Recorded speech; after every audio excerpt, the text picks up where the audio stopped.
शांति। आज 10 सितंबर 2024 की बाबा की साकार मुरली है। मुरली के महावाक्य है, मीठे बच्चे, माया को वश करने का मंत्र है मन मना भव। इसी मंत्र में सब खूबियाँ समाई हुई हैं। यही मंत्र तुम्हें पवित्र बना देता है। प्रश्न है, आत्मा की सेफ्टी का नंबर 1 साधन कौन सा है और कैसे? उत्तर है, याद की यात्रा ही सेफ्टी का नंबर 1 साधन है, क्योंकि इस याद से ही तुम्हारे कैरेक्टर सुधरते हैं। तुम माया पर जीत पा लेते हो। याद से पतित कर्मेंद्रियां शांत हो जाती हैं। याद से ही बल आता है। ज्ञान तलवार में याद का जौहर चाहिए। याद से ही मीठे सतो प्रधान बनेंगे, कोई को भी नाराज नहीं करेंगे। इसलिए याद की यात्रा में कमज़ोर नहीं बनना है। अपने आप से पूछना है कि हम कहाँ तक याद में रहते हैं। ओम शांति। मीठे मीठे रूहानी बच्चों को रोज़ रोज़ सावधानी ज़रूर देनी होती है। कौन सी? Safety first. सेफ्टी क्या है? याद की यात्रा से तुम बहुत बहुत सेफ रहते हो। मूल बात ही बच्चों के लिए यह है। बाप ने समझाया है, तुम बच्चे जितना याद की यात्रा में तत्पर रहेंगे, उतनी खुशी भी रहेगी और मैनर्स भी ठीक होंगे, क्योंकि पावन भी बनना है, कैरेक्टर्स भी सुधारना है, अपनी जांच करनी है। मेरा कैरेक्टर किसको दुख देने जैसा तो नहीं है, मुझे कोई देह अभिमान तो नहीं आ जाता है।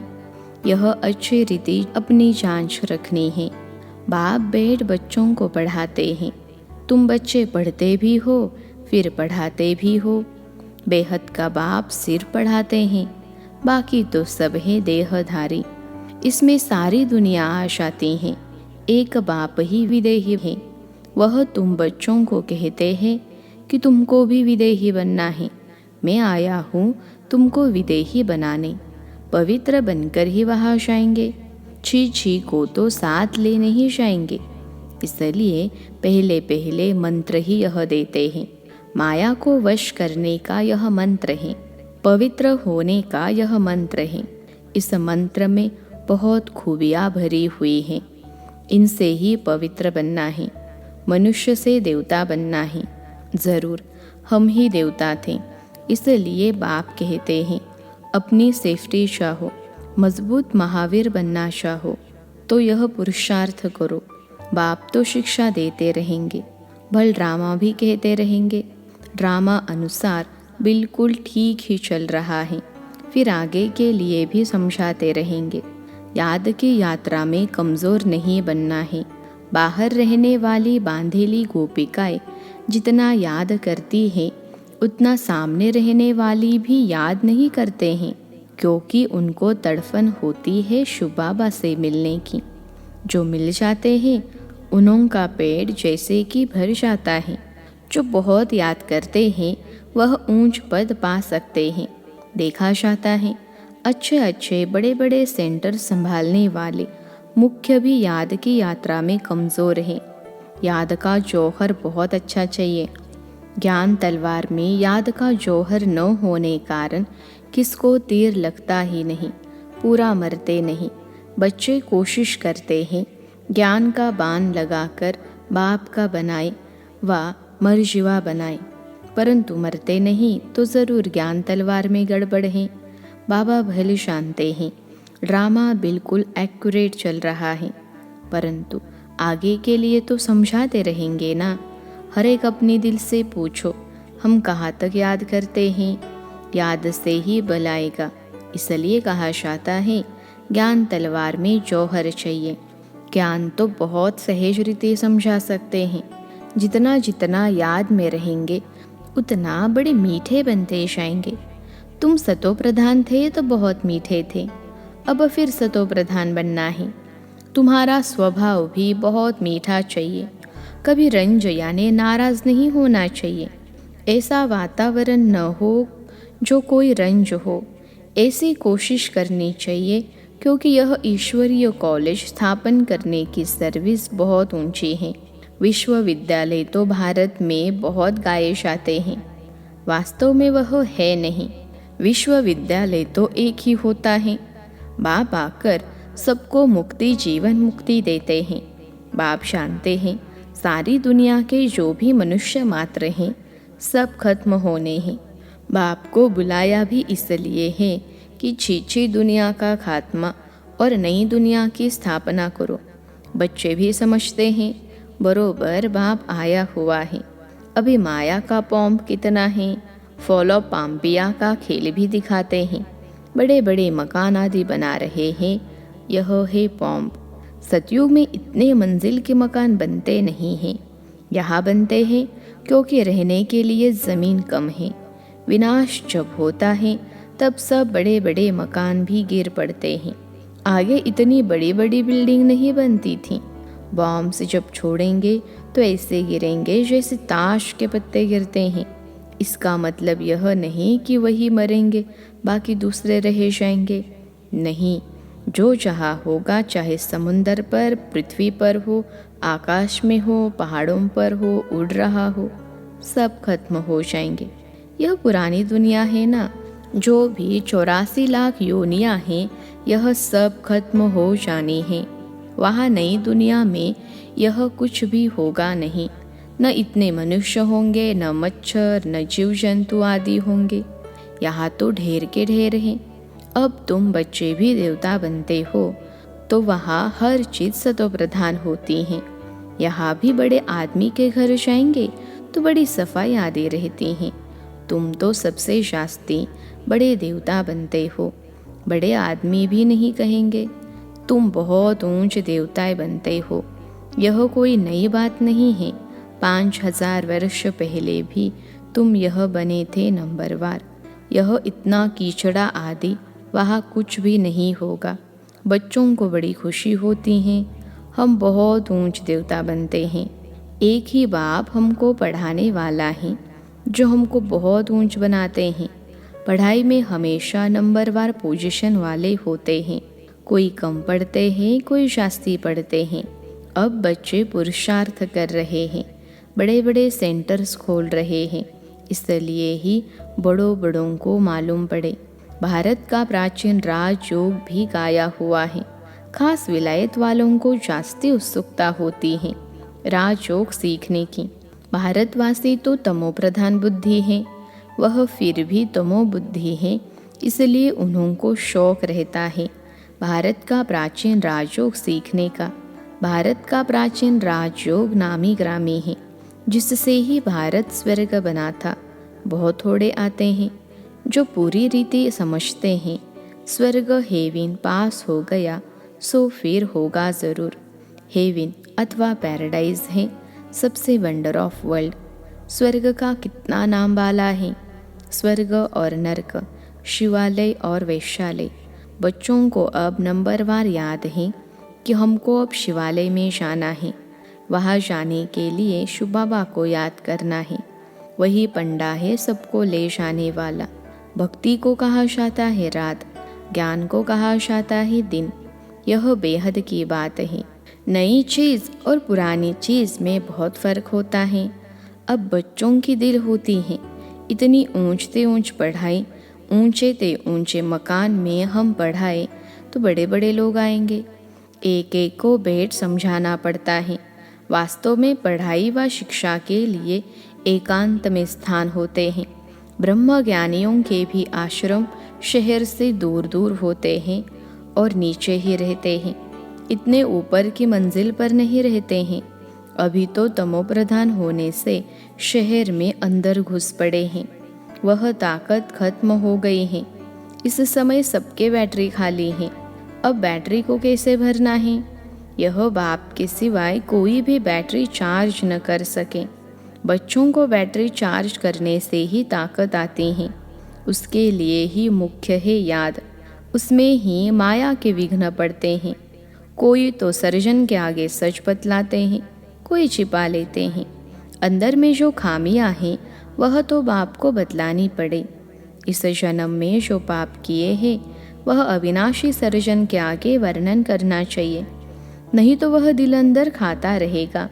सुनाने के बाद फिर खाएगा नहीं, अंदर रख लेना, यह भी नुकसानकारक है। जो सच्चे सच्चे बच्चे बनते हैं वह सब पाप को बदला देते हैं। इस जन्म में यह पाप किए हैं, दिन प्रतिदिन पाप जोर देते रहते हैं, यह तुम्हारा अंतिम जन्म है। तमो प्रधान से पाप तो ज़रूर होते होंगे ना। बाप कहते हैं मैं बहुत जन्मों के अंत में जो नंबर 1 पतित बना है उसमें ही प्रवेश करता हूँ, क्योंकि उनको ही फिर नंबर 1 में जाना है। बहुत मेहनत करनी पड़ती है। इस जन्म में पाप तो हुए हैं ना। कईयों को पता नहीं पड़ता है कि हम यह क्या कर रहे हैं। सच नहीं बतलाते हैं, कोई कोई सच बतला देते हैं। बाप ने समझाया है, बच्चे तुम्हारी कर्मेंद्रियां शांत तब होती हैं जब कर्मातीत अवस्था बनती हैं। जैसे मनुष्य बूढ़े होते हैं तो कर्मेंद्रियां ऑटोमेटिकली शांत हो जाती हैं। इसमें तो छोटेपन में ही सब शांत हो जाना चाहिए। योग बल में अच्छी तरह रहे तो इन सब बातों की एंड हो जाए। वहाँ कोई ऐसी गंदी बीमारी, कीचड़ पट्टी आदि कुछ नहीं होता है। मनुष्य बड़े साफ शुद्ध रहते हैं। वहाँ है ही राम राज्य, यहाँ है रावण राज्य, तो अनेक प्रकार की गंदगी की बीमारियाँ आदि हैं। सतयुग में यह कुछ होती नहीं। बात मत पूछो, नाम ही कितना फर्स्ट क्लास है। स्वर्ग, नई दुनिया, बड़ी सफाई रहती है। बाप समझाते हैं इस पुरुषोत्तम संगम युग पर ही तुम यह सब बातें सुनते हो। कल नहीं सुनते थे। कल मृत्युलोक के मालिक थे, आज अमरलोक के मालिक बनते हो। निश्चय हो जाता है कल मृत्युलोक में थे, अभी संगम युग पर आने से अमरलोक में जाने के लिए तुम पुरुषार्थ कर रहे हो। पढ़ाने वाला भी अब मिला है। जो अच्छी रीति पढ़ते हैं तो पैसा आदि भी अच्छा कमाते हैं। बलिहारी पढ़ाई की कहेंगे, यह भी ऐसे हैं। इस पढ़ाई से तुम बहुत ऊंच पद पाते हो। अभी तुम रोशनी में हो, यह भी सिवाय तुम बच्चों के और कोई को मालूम नहीं है। तुम भी फिर घड़ी घड़ी भूल जाते हो, पुरानी दुनिया में चले जाते हो। भूलना माना पुरानी दुनिया में चले जाना। अभी तुम संगम युगी ब्राह्मणों को मालूम है कि हम कलयुग में नहीं हैं। यह सदैव याद रखना है, हम नए विश्व के मालिक बन रहे हैं। बाप हमको पढ़ाते ही है नई दुनिया में जाने के लिए। यह है शुद्ध अहंकार, वह है अशुद्ध अहंकार। तुम बच्चों को तो कभी अशुद्ध ख्यालात भी नहीं आने चाहिए। पुरुषार्थ करते करते आखिरीन पिछाड़ी में रिजल्ट निकलेगी। बाप समझाते हैं इस समय तक सब पुरुषार्थी हैं। इम्तहान जब होता है तो नंबर वार पास हो, फिर ट्रांसफ़र हो जाते हैं।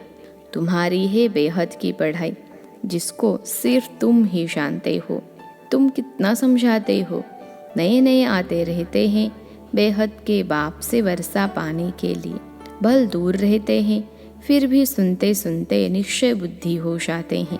ऐसे बाबा के सम्मुख भी जाना चाहिए। जिस बाप ने बच्चों को पढ़ाया है, ऐसे बाप से सम्मुख तो ज़रूर मिलना चाहिए। समझकर ही यहाँ आते हैं। कोई नहीं समझे हुए हैं तो भी यहाँ आने से समझ जाते हैं।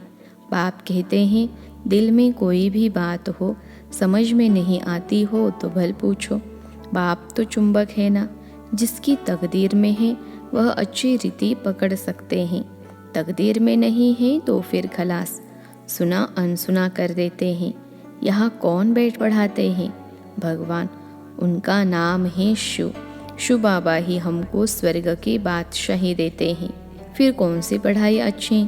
तुम कहेंगे हमको शिव बाबा पढ़ाते हैं, जिससे 21 जन्मों की बादशाही मिलती हैं। ऐसे ऐसे समझाते समझाते ले जाते हैं।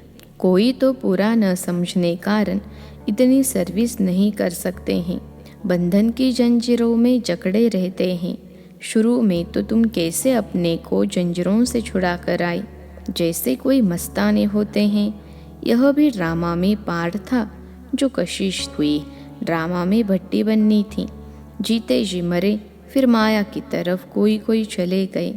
युद्ध तो होती है ना, माया देखती हैं। इसने बड़ी हिम्मत दिखाई है। अब हम भी ठोक कर देखते हैं कि पक्के हैं व नहीं। बच्चों की कितनी संभाल होती थी, सब कुछ सिखलाते थे।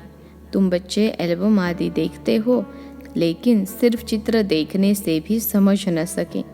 कोई बैठ समझाए कि क्या क्या होता था, कैसे भट्टी में पड़े थे, फिर कोई कैसे निकले, कोई कैसे कैसे रुपए छपते हैं, तो भी कोई कोई खराब हो पड़ते हैं। यह भी ईश्वरीय मिशनरी है।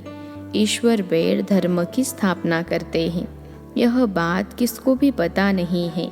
बाप को बुलाते भी हैं, परंतु जैसे तवाई समझते ही नहीं। कहते हैं यह कैसे हो सकता है। माया रावण एकदम ऐसा बना देती है।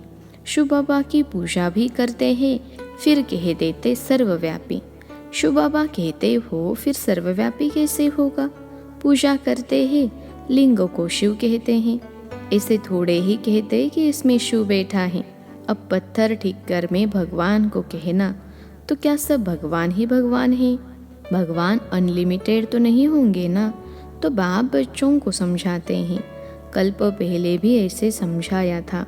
अच्छा, मीठे मीठे सिखिलते बच्चों प्रति माता पिता बाप दादा का याद प्यार और गुड मॉर्निंग। रूहानी बाप की रूहानी बच्चों को नमस्ते। हम रूहानी बच्चों की सिखिलते रूहानी माता पिता बाप दादा को याद प्यार, गुड मॉर्निंग और नमस्ते बाबा नमस्ते। धारणा के लिए मुख्य सार पहली पॉइंट है, ऐसा मीठा वातावरण बनाना है जिसमें कोई भी नाराज न हो। बाप समान विदेही बनने का पुरुषार्थ करना है। याद के बल से अपना स्वभाव मीठा और कर्मेंद्रियां शांत करनी है। दूसरी पॉइंट है, सदा इसी नशे में रहना है कि अभी हम संगम युगी हैं, कलयुगी नहीं। बाप हमें नए विश्व का मालिक बनाने के लिए पढ़ा रहे हैं। अशुद्ध ख्यालात समाप्त कर देने हैं। आज का वरदान है, अकाल तख्त और दिल तख्त पर बैठ सदा श्रेष्ठ कर्म करने वाले कर्म योगी भव। अकाल तख्त और दिल तख्त पर बैठ सदा श्रेष्ठ कर्म करने वाले कर्म योगी भव। विश्लेषण है, इस समय आप सभी बच्चों को दो तख्त मिलते हैं, एक अकाल तख्त, दूसरा दिल तख्त। लेकिन तख्त पर वही बैठता है जिसका राज्य होता है। जब अकाल तख्त नशीन है तो स्वराज्य अधिकारी हैं, और बाप के दिल तख्त नशीन है तो बाप के वर्षे के अधिकारी हैं, जिसमें राज्य भाग्य सब आ जाता है। कर्म योगी अर्थात दोनों तख्त नशीन। ऐसी तख्त नशीन आत्मा का हर कर्म श्रेष्ठ होता है, क्योंकि सब कर्मेंद्रियां लॉ और ऑर्डर पर रहती हैं। आज का स्लोगन है, जो सदा स्वमान की सीट पर सेट रहते हैं वही गुणवान और महान है। जो सदा स्वमान की सीट पर सेट रहते हैं वही गुणवान और महान है। अच्छा, ओम शांति।